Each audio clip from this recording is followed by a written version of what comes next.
Boa tarde a todos que estão conosco. Eu queria fazer as primeiras considerações iniciais. Meu papel é ser o moderador, ou seja, quem menos tem que falar. Vocês estão vendo que começamos de uma forma equivocada, onde eu começo falando. Mas o tema é: o momento é de crise e muitas empresas estão preocupadas com curto prazo, manejando seu fluxo de caixa, continuamente buscando alternativas para garantir a sua liquidez. Porém, é importante desde já que parte dos esforços sejam também voltados às oportunidades estratégicas que se apresentarão no cenário da reabertura da economia.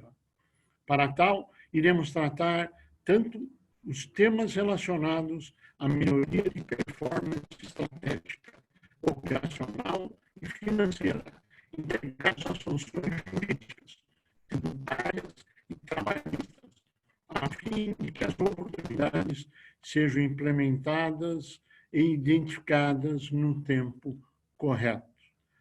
Quem estará falando hoje são o doutor Antônio Mazzuco, sócio da Mazzuco e Meio, e a doutora Mariana Martins, também sócia da Mazzuco e Melo, que é um escritório de advocacia. O doutor Diogo Toledo e o doutor Tiago Riva, que são sócios da Go Profit Consulting. É um prazer tê-lo conosco. Vamos começar com a nossa primeira pergunta. Mazzuco, doutor Mazzuco, como é que o senhor vê o cenário jurídico, em particular as perspectivas para os negócios pós-Covid-19? Boa tarde a todos, boa tarde, Cury. Satisfação estar aqui com todos, é um tema muito interessante e a gente podia passar horas falando disso aqui, né? Eu gostaria de começar fazendo algumas considerações iniciais. Todo mundo sabe qual é o cenário econômico, né? O cenário jurídico é um pouco mais complexo, né? Nós estamos aí no meio de uma pandemia que vem deteriorando alguns negócios e outros segmentos vem crescendo, vem tendo oportunidades. Alguns estão se degladiando, né? A gente está vendo aí a XP e o Itaú, por exemplo, dois gigantes capitalizados e brigando no meio dessa crise, né? Nós tivemos o setor de turismo e viagens, sofreu muito, confecções, entretenimento, automobilístico, ninguém comprando nada nesses setores nesse momento, né? Agora, o interessante dessa crise é que é uma crise tanto de consumo quanto de supply chain. Por quê? Porque nós temos mudanças de hábitos de consumo, mudanças de comportamento, então home office, transporte, educação à distância, tudo isso motivado por restrições de movimentação e que implica, evidentemente, em restrições de atividades econômicas, né? Nós temos uma indefinição grande com relação a quanto tempo isso vai durar, isso depende de pesquisa científica, aguarda-se uma vacina, né? E também não é uma crise única, né? Nós vivemos um momento muito particular, porque eu, pessoalmente, nunca vi nada igual a isso nos últimos 50 anos. Isso pode se repetir? Eu acredito que sim, nós podemos ter outros vírus, nós temos questões ambientais que podem colocar desafios tão intensos quanto o desafio do Covid e mudanças de hábitos. Então, tanto os governos, o brasileiro, em particular federal, estadual, municipal, cada um deles tem o seu papel, quanto o setor privado, devem buscar medidas para lidar com essas situações críticas, eu diria até catastróficas, para aumentar a resiliência das instituições, da sociedade. Os mercados já estão sofrendo, talvez em um primeiro momento, mas eu acredito que a economia e as relações jurídicas elas vão evoluir. Esse é um momento de evolução também. Nós tivemos uma queda do PIB brasileiro de 1,5% no primeiro trimestre, há previsão de quedas também. Então, é fundamental, acho que as empresas considerem que não é uma crise passageira e que elas não vão voltar ao mesmo normal, elas podem voltar a um novo normal. Então, são mudanças profundas e quem demorar para tomar decisões vai ter maiores dificuldades para sobreviver. Agora, quais são os desafios jurídicos para nós navegarmos nesse cenário? Nós tivemos a decretação do estado de calamidade pública pelo governo federal, que vai até 31 de dezembro de 2020, mas pode ser prorrogado. Tivemos aí pacotes de estímulos no governo federal, pacotes das aéreas, pacotes também, linhas de crédito para pagamento de folha de salário, suspensão de cobranças pelo BNDES e também por bancos privados. Nem sempre os valores do auxílio chegaram às empresas, mas é um positivo, uma medida positiva, né? Algum resultado isso traz. Tivemos também medidas trabalhistas que geraram muita controvérsia, houve principalmente uma confusão com relação a um layoff absoluto, quer dizer, a possibilidade das empresas colocarem os trabalhadores, fazerem um layoff, eles não receberiam nada, e depois isso tudo foi, de certa maneira, temperado por decisões do STF, que inclusive julgaram legais essas alterações, né? Então, tivemos aí a possibilidade de suspensão de contratos de trabalho, então o empregado fica em casa, o governo paga 60 dias, redução de jornada, redução de salários, né? Tivemos MPs da aérea e hotelaria também, né, que foram medidas bem pensadas, foram medidas que tinham por finalidade alocar ônus, criar processos de mediação, criaram regras para reembolso de reserva, propuseram soluções conciliatórias, como, por exemplo, prazo para utilização de compras de pacotes turísticos, né?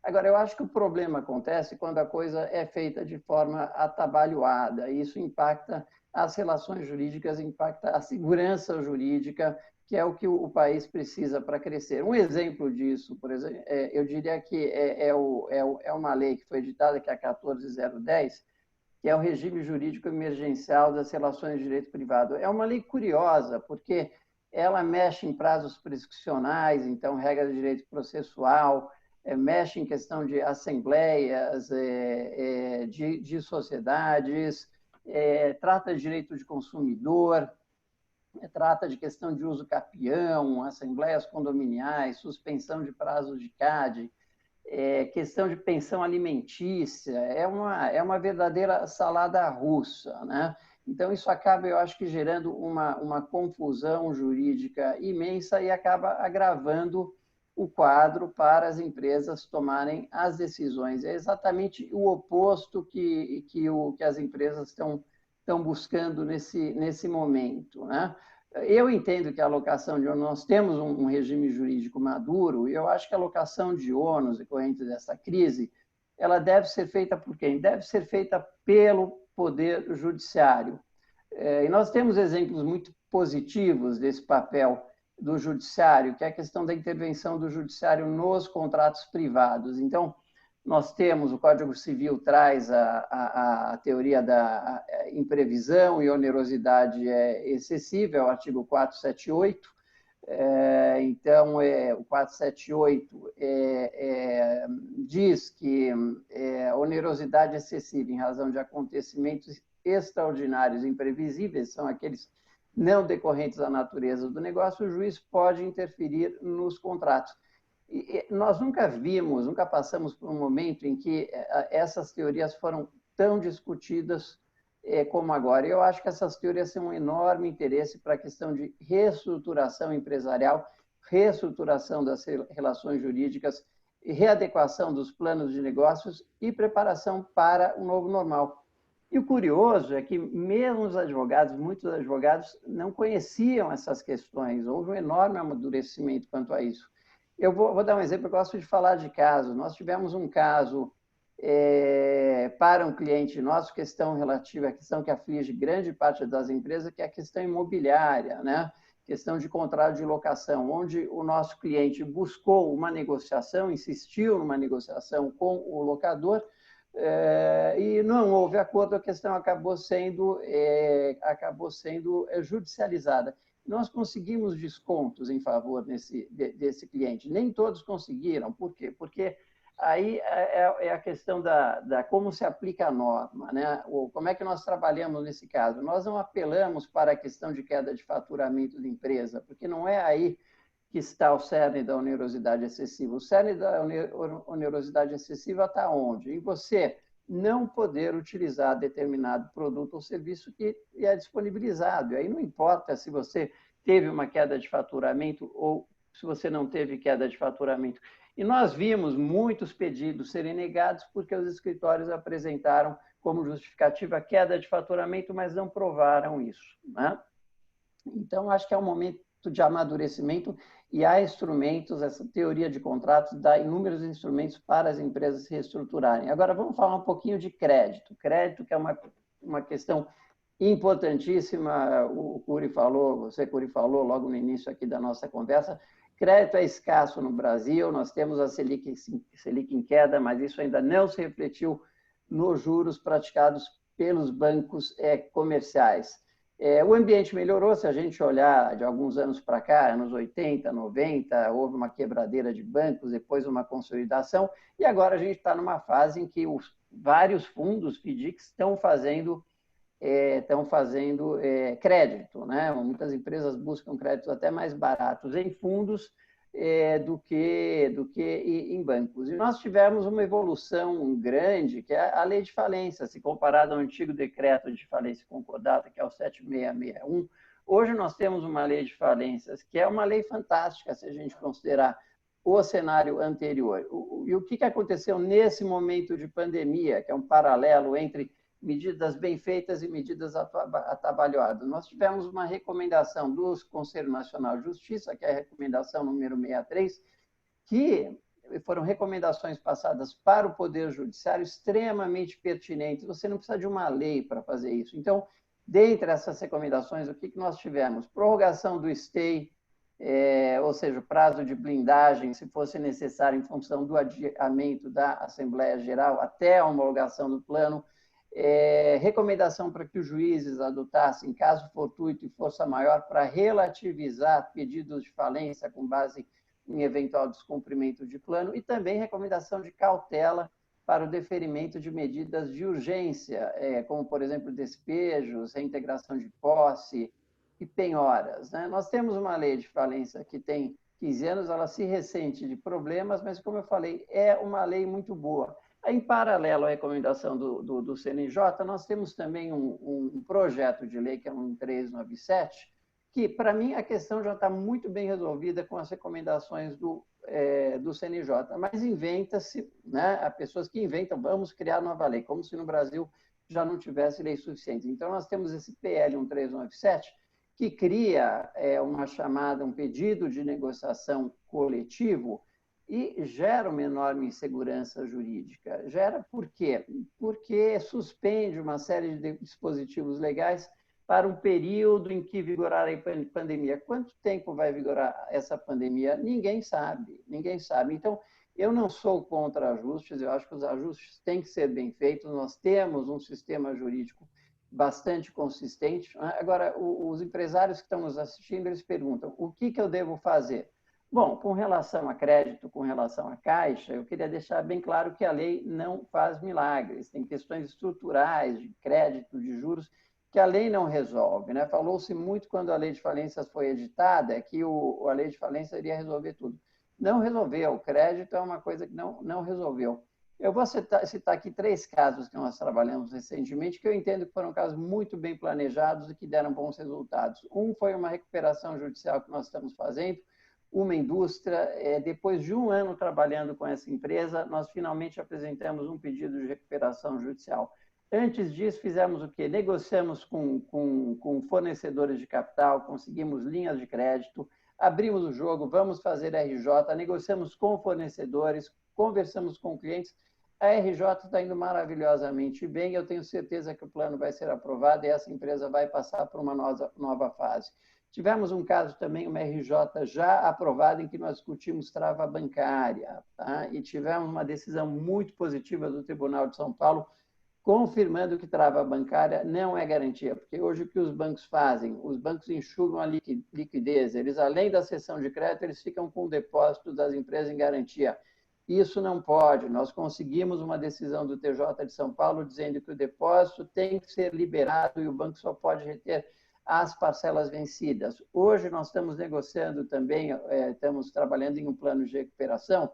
É que eu falo, a gente tem que mudar paradigmas também. Esse plano de recuperação é muito curioso, porque ele prevê pagamento aos credores trabalhistas com créditos. E nós acreditamos que o Tribunal de São Paulo também vai dar uma decisão favorável a isso. Por quê? Porque a própria Justiça do Trabalho, aceita que empregado seja pago com bens. É uma decisão inovadora, é um processo inovador, e isso acaba criando jurisprudência. Eu tenho certeza que isso vai dar bons resultados. Então, o que as empresas precisam fazer? Eu acho que tem que, puxando a sardinha um pouco para o nosso lado, tem que valorizar o trabalho do advogado, tem que valorizar o trabalho do consultor, como o Diogo, a GoProfit, que está aqui conosco. O Brasil é um país complexo, o nosso sistema é muito complexo, não só o tributário. A Mariana está aqui conosco, vai nos falar algumas coisas como está esse momento de tributação, mas existem instrumentos jurídicos disponíveis. A gente precisa pensar com muito cuidado, avaliar alternativas. A gente sempre recomenda para o empresário: negocie com bancos, evite surpresas. Bancos não gostam de más notícias, mas eles preferem más notícias às surpresas, eles detestam surpresas. Então, o empresário não pode procrastinar decisões, tem que avaliar com cuidado os cenários, e, para isso, uma assessoria legal de boa qualidade é fundamental, ou seja, tem que se evitar o pânico. Os instrumentos jurídicos estão aí, construção de credibilidade é fundamental também, principalmente no momento que a gente vive uma insegurança institucional imensa no país, né? E que nós temos uma série de maus exemplos. Então, como é que nós trabalhamos? Vamos negociar, vamos buscar alternativas válidas, vamos evitar improvisações. Eu acho que é isso que o empresário deve fazer nesse momento. Eu acho que eu já me estendi demais, queria devolver a palavra para você, queria ouvir um pouquinho os nossos amigos da GoProfit, né? Eu queria agradecer a ilustração e um brilhantismo e passar uma pergunta para o Diogo, porque você falou de negociador, estrutura, etc.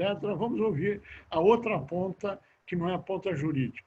Diogo, em um contexto onde existe muita incerteza quanto aos verdadeiros impactos da Covid-19 e que esta situação pode levar as companhias a tomar diferentes caminhos, na sua opinião, quais são as perspectivas sobre o que podemos fazer pensando no atual cenário da pandemia e também no que diz respeito ao processo de reabertura da economia? E para botar um pouco mais de pimenta, já que o próprio governo federal reconhece que as linhas de crédito que eles anunciaram para as empresas não está chegando na ponta, especialmente para micro, pequena e média empresa. Uhum. Perfeito. Boa tarde a todos. Obrigado pela audiência. Obrigado, Curi. Eu, quando vejo o momento que nós estamos vivendo hoje, é um momento singular, né? Como o Mazzuco bem disse, a Covid-19 tem trazido perspectivas que nunca foram antes discutidas no cenário econômico, né? Mundial, não é nem só do Brasil. O maior ponto, que acho que é aquilo que me chama a atenção, que eu gostaria de explorar com vocês, é que, de um lado, as empresas estão correndo para tentar tomar uma série de medidas de curtíssimo prazo para manter os negócios vivos e operando, o que é perfeito, tem que se fazer. E, de outro, é sim necessário ter um enfoque para trabalhar de maneira estrutural outras tantas medidas que vão fazer com que estas empresas consigam se diferenciar em termos de geração de resultados frente aos seus concorrentes nos mercados que elas estiverem inseridas. Então, a gente vê muita coisa no mercado relacionada à gestão de crise, gestão de caixa, e que precisa e deve ser feito. Aliás, nós nascemos, né, como consultoria há muitos anos atrás, né, fazendo essa gestão ostensiva de caixa, renegociação com instituições financeiras, mas o que nós percebemos é que, com o passar do tempo, algumas dessas empresas deixam de trabalhar aquilo que é o core delas, o que faz sentido para o negócio especificamente. Então, como vocês disseram, esse novo normal vai exigir uma capacidade de adaptação das empresas muito maior, muito mais específica e dedicada para o que elas têm hoje. Então, não adianta somente tratar ações de curtíssimo prazo se você não conseguir aportar, através de um trabalho mais completo, ações estruturantes. Então, quando o Tiago, a Mariana e o Mazzuco falou agora muito bem, poderem abordar um pouco melhor essas ferramentas, nós vamos mostrar naquilo que é a essência desse webinar, que é como oferecer uma linha de serviços completa na qual você possa adequar a empresa a fazer um processo de adaptação de curto prazo e, mais do que isso, poder implementar uma série de ferramentas as quais você, no futuro, terá garantido uma competitividade maior frente aos seus concorrentes. Bom, gente, eu acho que para a abertura dessa pergunta, vou deixar aí dar um pouquinho de tempo para o pessoal, que eu sei que no final sempre acaba faltando, tá bom? Vamos então ouvir um pouquinho o Tiago. Tiago, na sua opinião, quais são as ferramentas que devem estar sempre na pauta das empresas? Essa é uma questão importante, né, Curi? Como o Diogo colocou, e o Mazzuco também, é um momento singular, um momento que não vivemos antes, consumo mudando de forma bastante importante, o comportamento do consumidor também mudando, né, os clientes mudando. Então, ferramentas, metodologias, em um momento de mudança como esse, de transformação, é muito importante para que haja padronização, para que haja um roteiro, uma organização para a condução dessa retomada, para que as empresas se preparem bem para a retomada que vai acontecer da economia, né? Eu destacaria aqui em ferramentas, para citar de forma bastante prática, 4 ferramentas. Colocando até na ordem que eu imagino as suas aplicações. Destacaria aqui o planejamento estratégico. Depois, as empresas elas precisam voltar para o orçamento, repassar os seus processos administrativos e produtivos. Hoje vamos falar um pouco mais sobre os administrativos. No próximo webinar a gente fala sobre produção. E acho que também é relevante falar sobre fornecedores, modelo logístico produtivo, né? Dado que esse contexto ele pode mudar. O planejamento estratégico eu entendo como o primeiro a ser aplicado, porque é ele que vai dizer qual que é o novo contexto que a empresa está inserida. Ou seja, os administradores eles precisam rever quais são as tendências. Ou seja, eu estou num determinado mercado que havia uma tendência. É importante entender se essa tendência ela vai se acelerar, se ela vai recuar, como que vai acontecer. Para dar um exemplo aqui da Starbucks. A Starbucks é uma empresa muito reconhecida pela sua cultura e pela sua estratégia. Ela vinha num processo de fazer com que os clientes eles passassem mais nas lojas para buscar um café ou até mesmo pelo carro em drive-thru, principalmente nos Estados Unidos. Eles estão acelerando muito esse processo.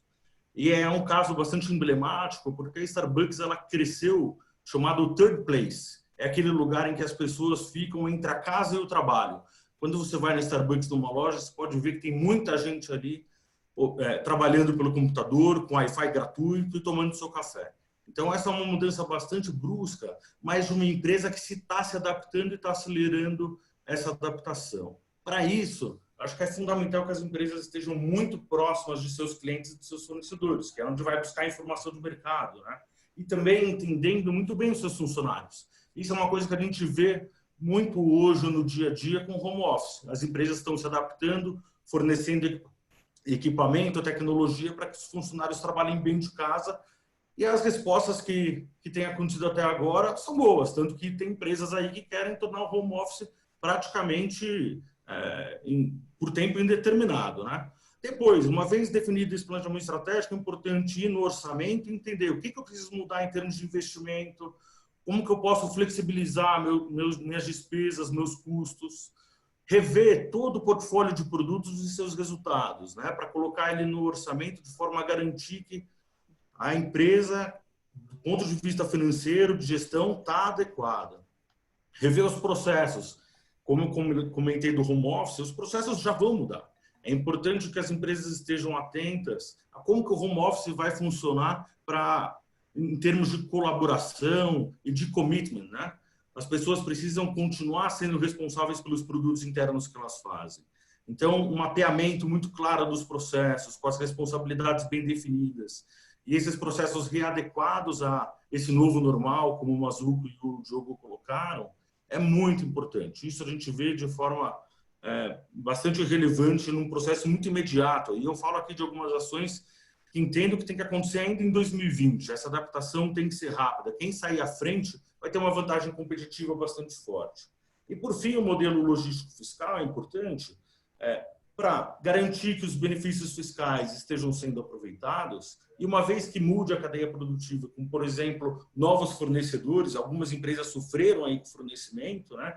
Então, é a necessidade de abrir um caminho maior aí para novos fornecedores, precisa também rever esse modelo logístico para garantir que ele esteja otimizado. Eu destacaria esses 4 pontos e a gente vai discutindo ao longo desse webinar. Tiago, obrigado. Agora vamos ouvir, então, a doutora Mariana com a seguinte indagação. Quais as medidas judiciais e fiscais vêm sendo consideradas pelas empresas nesses últimos meses, para geração imediata, claro, que do caixa? Essas medidas são legalmente seguras ou elas despertariam uma eventual curiosidade do fisco? Olá, boa tarde a todos. Obrigada, Curi, pela palavra. Eu acho que para ser bem objetivo aqui em benefício do tempo, porque medidas existem muitas, né? E todas elas seguras, sim, né? De alguma maneira, depende muito do compliance contábil da empresa, então depende muito do passado, né? Mas, de forma muito objetiva, a gente tem, sim, Curi, uma série de medidas que a gente, inclusive, vem trabalhando com os nossos clientes.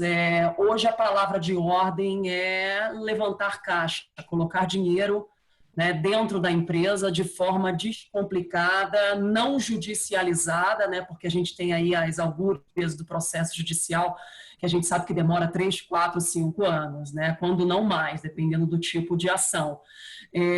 Mas o que a gente tem visto com base no mercado? As empresas elas têm procurado muito algumas medidas simplificadas, tá, que podem ser implementadas dentro do próprio, pelo próprio departamento fiscal e jurídico, né?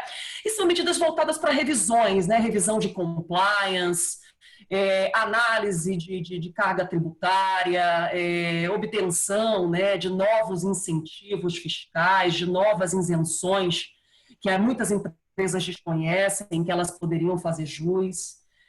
Por exemplo, para empresas importadoras e revendedoras em indústrias, a gente tem deparado muito com a questão da revisão da classificação fiscal, né, e aumento da competitividade do produto, né? A gente tem empresas que fabricam o mesmo produto, revendem o mesmo produto, mas são produtos que têm cargas tributárias diferentes, um usa uma NCM, o outro usa outra, e aí um paga um IPI maior do que o outro, um tem um regime que o outro não tem. Então, as empresas têm buscado muito essa equalização, né, de forma a deixar os seus produtos num grau, né, de competitividade que aumente aí o volume, né, do consumo nos próximos meses. Falando de isenção, tem muita gente pensando, né, na isenção do pagamento de impostos ou postergação. Isenção, hoje em dia, eu tenho visto muitas empresas falando de IPTU, né, empresas que tiveram aí seus estabelecimentos fechados, que não puderam, né, utilizar as suas estruturas aí durante o período da quarentena. Isso se aplica muito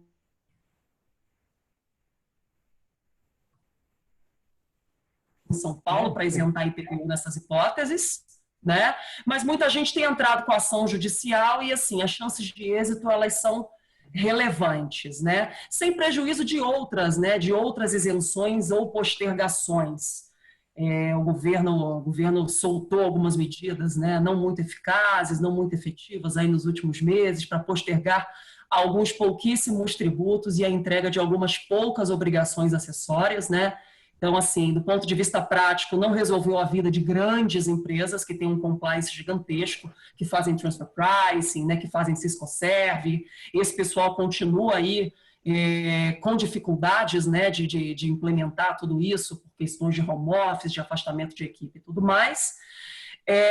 A gente tem também, o que a gente tem visto, são muitas empresas fazendo gestão do seu contencioso, enfim, passando ali, fazendo um raio-x completo da carteira de processos, o que dá para pagar, com isenção, com transação, com redução, né, de uma maneira tal que facilite. Às vezes é muito mais fácil você pagar um débito que não tem chance de êxito em discussão, né, com descontos e multas tais, que fica muito mais barato do que você levar a ação adiante, com risco de sucumbência, tendo que pagar um advogado, porque advogado nessas horas é custo, né? A gente sabe que a gente é custo para as empresas.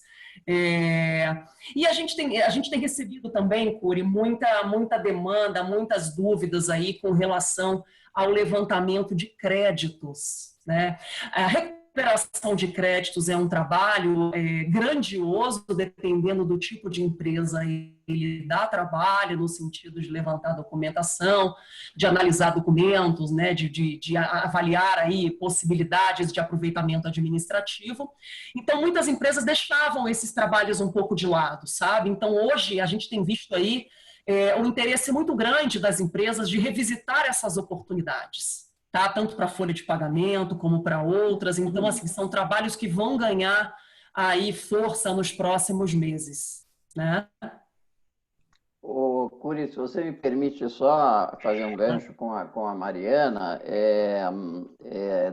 de oportunidades tributárias e recuperação judicial, porque a maioria das pessoas acha que a recuperação judicial não serve para resolver problemas tributários. E, de fato, o crédito tributário está fora da recuperação judicial, mas nós vemos oportunidade, o escritório tem feito isso, aproveitado o momento da recuperação judicial para buscar também uma negociação direta com as autoridades tributárias, com as procuradorias de dívidas fiscais, que são parcelamentos especiais. A Mariana pode falar em mais detalhes sobre isso, porque a RJ, na verdade, ela cria o juízo universal para a constrição de ativos. Então, na medida em que o fisco ele não pode penhorar dinheiro ou penhorar ativos em qualquer juízo, porque a RJ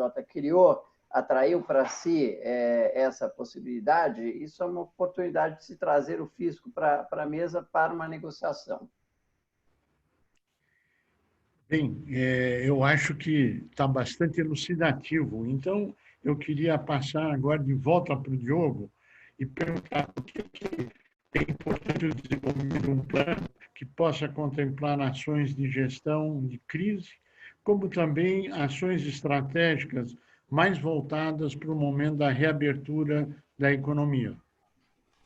Perfeito. Curi, a nossa grande, digamos assim, contribuição ao longo dos anos, desenvolvendo diversos projetos, é de que as ações de curto prazo, médio e longo, elas são interligadas, elas precisam entregar resultado para a empresa no momento que ela está vivendo, em especial agora no Covid-19.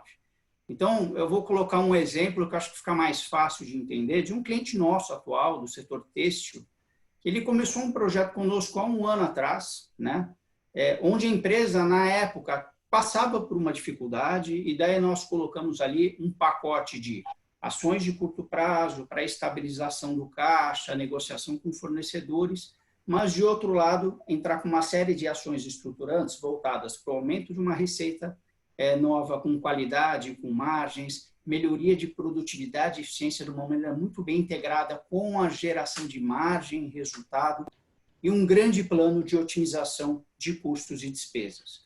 O fato é que esse cliente conseguiu rapidamente recuperar o resultado dele, reduzir endividamento, e como ele está num setor muito sensível à Covid-19, agora nós estamos fazendo sim um plano de contingência, porque antes foi entregue um resultado que conseguiu contribuir de tal maneira com que o cliente consiga passar pelo Covid sem grandes solavancos. E eu digo para você com toda certeza, se nós não tivéssemos desenvolvido esse trabalho há um ano atrás, hoje não seria possível manter a empresa viva.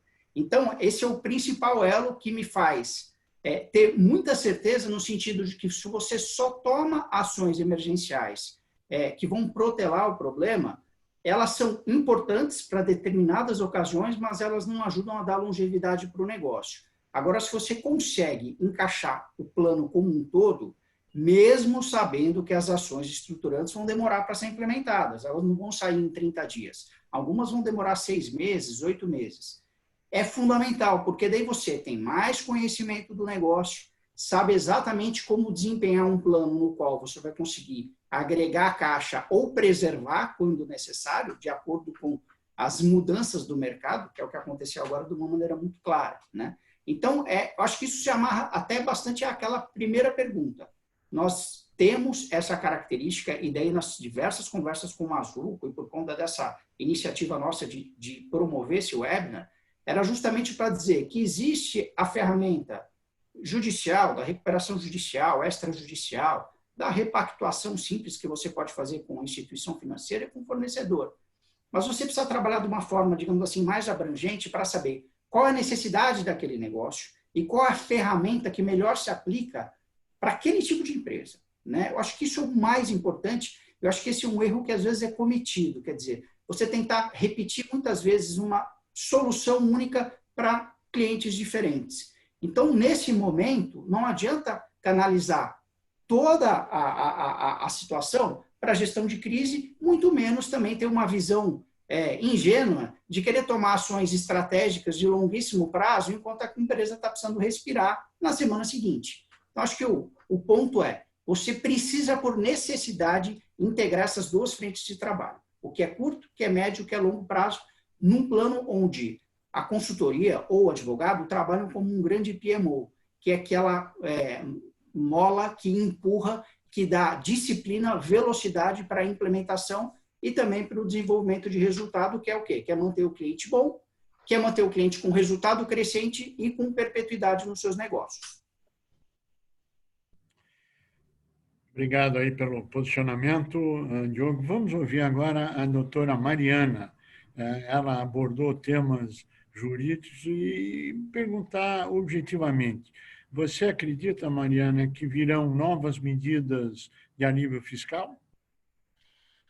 Olha, Cori, sendo bem sincera, eu acho que não, viu? Eu acho que o que a gente vai ter agora é a prorrogação do que já foi concedido lá no começo da pandemia, né? Que era o prazo para pagamento de alguns tributos das competências aí de março, abril e maio, e agora em maio saiu a prorrogação para junho. Então, eu acho que a gente vai assim sucessivamente até um momento em que a Receita Federal e a Procuradoria e as secretarias de Fazenda dos estados e municípios, eles entendam que as empresas têm total e plena capacidade e condição de pagar aí os seus tributos em dia. Mas eu não acho que teremos medidas de alívio. O que eu acho que pode vir com muita força, e eu tenho quase certeza que vem, é o PERT ou o Refis do Covid, que é um programa de parcelamento especial que está tramitando a todo vapor lá no Congresso. O Rodrigo Maia deu uma entrevista essa semana dizendo que é entusiasta, né, desse tipo de programa, então eu acredito que as coisas vão acontecer nesse sentido, né? Muito embora a gente tenha as transações tributárias aí, algumas delas vão expirar agora no dia 30, a gente vai ficar com a excepcional, mas em razão de a excepcional não acobertar toda e qualquer empresa, eu acho que a gente vai ter um parcelamento ainda esse ano. Vamos torcer, né? Isso é uma medida de alívio, mas é uma medida de alívio um pouco mais linear, né? Que a gente chama de hospital público, ao invés de clínica particular, né? Que é aquela que olha para a situação contábil, fiscal e a capacidade de pagamento de cada uma das empresas. Vamos ouvir um pouquinho o Tiago. O Tiago está silente aí no canto. Tiago, do ponto de vista da gestão de negócios, qual o aprendizado que as empresas poderão tirar desse momento tão crítico e tão singular? Bom, acho que meio de tanto as notícias ruins, né? Acho que tem que tirar coisa boa, né? Acho que tem coisas interessantes aí que essa experiência toda vai trazer. O Diogo até citou um dos nossos clientes, a confecção. Essa é uma empresa que ela perdeu muita receita, né? E por outro lado, a gente também tem um outro cliente que é uma transportadora que ela bateu recorde de faturamento nos meses de março e abril. Ou seja, as empresas elas estão experimentando de maneira muito diferente essa pandemia, essa crise da forma como ela veio. Mas eu acho que tem uma questão muito importante que já foi citada aqui antes, que as empresas vão colocar para dentro delas, né? Elas vão embutir dentro da sua cultura, dentro da sua organização, que é a capacidade de adaptação e de ser resiliente. essas duas empresas, esses nossos dois clientes, experimentando, tendo experiências tão diferentes em meio a tudo isso, as duas foram capazes de se adaptar e continuam se adaptando. Seja por ter mais receita, precisa planejar melhor as suas operações para garantir que tudo aquilo que está sendo compromissado seja feito. Bem ou mal, foi uma empresa que foi pega de surpresa, né? E ainda mais mudando um pouco o perfil da operação, indo um pouco para produtos para serem transportados com emergência. Então, muda um pouco, a necessidade de se adaptar foi bastante grande, e a confecção também. Acho que as empresas elas precisam ir mais para as redes sociais, elas precisam estar mais próximas dos clientes, dos fornecedores. A digitalização e o uso da tecnologia é muito importante, acho que está em meio aí essa adaptação. Acho que são questões bastante relevantes que as empresas vão tomar para si. E aí um pouco do que a gente comentou antes, o Diogo falou agora, o uso das ferramentas, de metodologia, de tecnologia, estão aí para ajudar as empresas nesse sentido, né? Então, aquelas empresas que se aproveitarem desse momento para se tornar mais ágeis, para que elas fiquem mais ágeis, acho que vão também tirar coisas boas de tudo isso. Existe alguma pergunta objetiva ou alguma informação que alguém queira colocar? Eu acho que tem uma pergunta aqui do público, né, sobre recuperação extrajudicial, né? É uma pergunta do professor Paulo Antônio. Gente, eu não estou conseguindo. Eu tive um problema na minha conexão e agora não. A pergunta eu me disponho a responder. Se a recuperação extrajudicial pode ser um bom caminho para a reestruturação empresarial. E a minha resposta é positiva. Eu vejo com muito bons olhos a recuperação extrajudicial, mas, infelizmente, o mercado não vê, ou melhor ainda, o pior, né? Os empresários não veem com bons olhos. E o motivo para isso é muito simples. As empresas chegam tardiamente à recuperação judicial, chegam tardiamente a se dar conta de que precisam de ajuda, de que precisam buscar um advogado, de que precisam buscar um consultor. E aí a recuperação extrajudicial não serve mais. O ideal é o empresário ele pensar médio e longo prazo.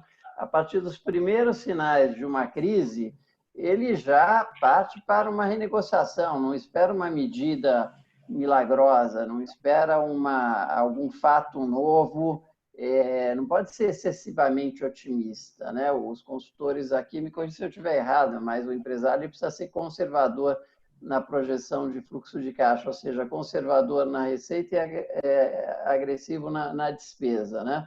Quando vê que o negócio não fecha, já procura ajuda, né? Porque são 3 pontos que são fundamentais nessa judicial. Primeiro, ela tem que ser preparada com muita antecedência, porque ela exige aprovação de 3/5. Então, você vai distribuir uma petição, você já tem que ter aprovação de 3/5 dos teus credores ali subscrevendo e endossando o teu pedido, né? Que vai ser homologado pelo juiz, abre-se um prazo para impugnações, mas se você tem 3/5, está formalmente correta, aquilo vai ser aprovado, né? Agora, o aspecto negativo qual é? Se você chega na última hora, ela não te dá blindagem patrimonial, então ela não te protege contra penhoras, contra medidas constritivas do teu ativo, e também não te permite vender ativos sem sucessão. E qual é a grande solução nas recuperações judiciais aqui no Brasil? É venda de ativos. As empresas vendem os ativos, a empresa se recupera, entre aspas, ela transfere o negócio para um terceiro e acaba virando uma empresa ali que vai, com uma pequena receita, que vai gerenciar um negócio menor, um passivo tributário, esse tipo de coisa. Então, pela demora na busca da solução, infelizmente, a recuperação extrajudicial ela não decolou, né? Mas há propostas nessa reforma da 1101 que está sendo cogitada de se diminuir o quórum, né? Em vez de 3/5, você aprovar com 50% a recuperação extrajudicial, de você permitir a venda de ativos sem sucessão. Isso seria muito bom, mas eu acho que por si só, se bem utilizada, a recuperação extrajudicial seria um excelente instrumento. Mais alguma colocação, uma pergunta que alguém tenha? Só uma rápida colocação, Curi. Acho que até vou reforçar um pouquinho o que disse anteriormente.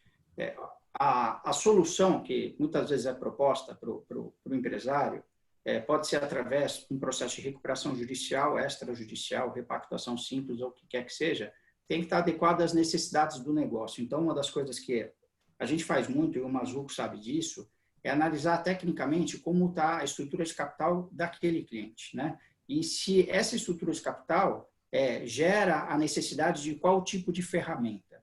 Isso pode parecer algo muito trivial, algo muito comum, mas não é. A gente vê repetidas vezes empresas que, muitas vezes, precisam da recuperação judicial, já passaram do tempo e não entram. E é o contrário. Empresas que não precisam entrar no processo de recuperação judicial, eu vou dar um exemplo. Tem uma dívida tributária enorme, mas em bancos não é tão grande assim, por exemplo. Não adianta entrar com pedido de recuperação judicial.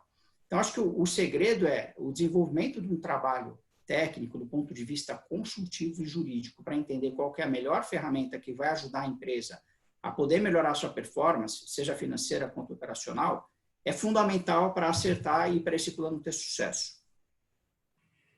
Inclusive, até surgiu uma pergunta aqui que foi nessa linha, Diogo, do que você comentou, que é como a consultoria pode...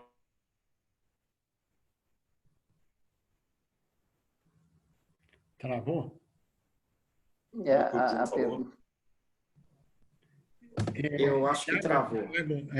Eu acho que seria conveniente você repetir, porque teve um problema na internet, se você pudesse repetir para que todos pudessem ouvir, por favor. Opa, desculpa. Então, surgiu uma pergunta de como a consultoria pode ajudar as empresas nesse momento, né? Eu acho que está bastante em linha do que o Diogo já comentou, mas acho que é uma questão bastante importante. A primeira é ter um diagnóstico muito efetivo do fluxo de caixa, né, da empresa, ou seja, uma modelagem financeira visando tanto a tesouraria como planejamento financeiro, com modelagem de dívida, modelagem de tributos, revisão jurídica disso tudo, desse passivo tributário, para entender se tem alguma possibilidade de ganho aí com créditos tributários, por exemplo. Isso pensando muito no curto prazo para garantir solvência, liquidez da empresa. Mas logo em seguida, acho que uma consultoria ela ajuda muito, muito relevante para funcionar, como o Diogo colocou também antes, como um escritório de projetos, né? Como um PMO, e também para trazer muita metodologia e ferramentas como as que a gente falou. Além disso, acho que sempre que uma empresa tem uma visão de fora, isso ajuda muito para que ela consiga, de forma mais efetiva, discutir alternativas, trazer uma visão do contexto um pouco diferente daquela que talvez ela já tenha lido. Então, isso é bastante relevante. Mas destacaria, sem dúvida nenhuma, a metodologia, as ferramentas e o rigor na condução do projeto como um PMO efetivo, né? Acho que isso é uma questão bastante relevante, porque não há muito tempo a perder, né? Algumas empresas não vão ter muito tempo para perder, esperando, fazendo testes, tendo alternativas de implementação. As coisas têm que acontecer de forma bastante rápida. Então, nesse sentido, acho que a consultoria também pode ajudar. Fiquem à vontade para me complementar. Deixa eu só fazer um adendo, Tiago, a tua observação com relação aos créditos. Alguns tipos de créditos, eles são alienáveis, né? Então, você consegue converter em cash. Tem um deságio, né, que você tem que negociar no mercado, mas existem alguns créditos que você consegue alienar para terceiros, né? A maioria, por exemplo, os federais é mais difícil, você tem que usar na sua própria apuração. Se a empresa não tem perspectiva de continuidade das suas atividades, ou se for feita a alienação, né, da empresa, se a empresa for incorporada ou se for cindida, aí fica mais difícil utilizar, muito embora exista sim a possibilidade. Agora, tem muito crédito, por exemplo, o crédito de CMS, que a gente consegue vender, né, e existe um mercado muito aquecido para isso. Então, hoje está todo mundo, as empresas estão querendo levantar a ECREDAC. Aqui em São Paulo, o sistema, né, de geração dos arquivos digitais é o ECREDAC. Existem outros equivalentes em outros estados, mas eu tenho visto muitas empresas interessadas em levantar esse tipo de crédito, né, que é o crédito que tem uma liquidez imediata que você consegue converter em caixa. Aparece aqui na minha tela que tem uma pergunta no QA. Quem vai responder ela? Deixa eu Eu acho ver. que ela já foi respondida, né? Como a Isso, essa é consultoria aquela pode que ajudar as Já foram empresas, né? respondidas? já foi respondida. Já foi respondida. Então, eu acho que eu pediria a cada um as suas considerações finais para a gente poder encerrar essa conversa agradável que tivemos. Aliás, mudando de conversa para um aprendizado extremamente produtivo. Legal. Eu vou começar, então, rapidamente. Queria agradecer a participação de todos. Em especial, Curi, um amigo já de longa data, pela disponibilidade, um pouquinho da tua experiência, do teu conhecimento para nós, né? Isso foi muito bacana, ajudou a dar uma dinâmica diferente para esse webinar. Agradecer também muito Mazuco e Mariana pela parceria, e a gente tem se entendido cada vez mais de que juntos nós conseguimos atender grandes desafios, porque o mercado precisa de soluções que atendam as empresas como um todo, né? E não soluções pontuais. E agradecer a todos que participaram, espero que tenha sido proveitoso. Obrigado, gente. Eu quero só contar, antes da gente terminar, contar um caso muito curioso que eu gosto de contar no escritório. A coisa de 2 anos atrás, teve um cliente que nos procurou, e ele está uma empresa no setor de construção, e eles estavam com problema de fluxo de caixa em decorrência de medições, tudo mais, e estavam com uma dificuldade muito grande. E sentaram na minha frente do escritório e falaram: viemos aqui para pedir recuperação judicial, né? Nós ficamos 2 anos trabalhando para essa empresa, e enquanto nossos clientes, eles nunca pediram recuperação judicial, né? Então, nós não somos defensores da recuperação judicial. Esse cliente acabou sendo vendido graças ao trabalho que a gente fez jurídico, né, de negociação, buscando alternativas para a gestão de caixa, alternativas jurídicas de gestão de caixa, porque eles corriam risco de penhora, tudo mais. Então, de novo, eu acho que tanto os advogados quanto as consultorias têm que pensar fora da caixa, e a recomendação para o empresário: seja ágil. Quer dizer, isso é algo que eu venho falando já antes da Covid. Nesse momento da Covid, eu diria: seja mais do que ágil. Você tem que pensar e agir, não procrastinar decisões. Eu acho que essa é uma recomendação fundamental. Riva, você quer fazer suas considerações finais? Não, quero agradecer também, Mazuco, Mariana, ao Diogo, sempre comigo, a você também, Curi, um prazer ter tido você aqui conduzindo essa conversa. Eu pego um pouquinho do gancho do que o Mazuco falou. Acho que tem uma crise importante aí em algumas empresas, mas sanado isso, é preciso pensar de forma muito rápida nesse novo normal, nas adaptações necessárias, para que elas possam sair desse momento e de maneira rápida e que afete o menos possível cada uma delas. Agradeço mais uma vez. Obrigado, gente. Doutora Mariana? Eu vou deixar aqui meu agradecimento, agradecer a vocês, ao Tiago, ao Diogo, a você também, Curi, pela moderação, pela participação aí com a gente. E o que eu tenho de consideração a fazer é que, puxando um pouco, né, da fala do Mazuco, eu acho que as empresas vão precisar ser criativas. Eu acho que criatividade, né, quando eu digo criatividade, é criatividade elisiva, né, que é você estruturar planejamentos aí para os próximos meses para alavancar a caixa, para pagar menos tributo, mas obviamente sem entrar numa janela de risco, né, que isso até vai contra o compliance aí que a gente tanto tem defendido para as próximas competências aí. A gente não sabe até quando a gente vai com isso, né, mas a gente espera que os nossos clientes e parceiros e, enfim, quem precisar contar conosco, que conte, né, e que atravesse aí essa crise da melhor maneira possível, né, se é que existe uma maneira melhor. Mas é isso. Doutora Mariana, doutor Mazuco, doutor Tiago, doutor Diogo e, em especial, a todos os participantes, eu queria agradecer a todos, parabenizá-los, desejar um excelente fim de semana a todos, que, afinal de contas, só está participando quem está realmente comprometido em obter resultados, comprometido com a melhora, comprometido com a sua empresa, nesse horário, numa plena sexta-feira, e desejar a todos sucesso, felicidades, tudo de bom. Obrigado pela participação. Obrigado, pessoal. Tchau, tchau, gente. Bom fim de abraço. semana. Obrigado. Um abraço, Obrigado. gente. Tchau. Muito obrigado. Um abraço. Tchau, tchau. Tchau, tchau.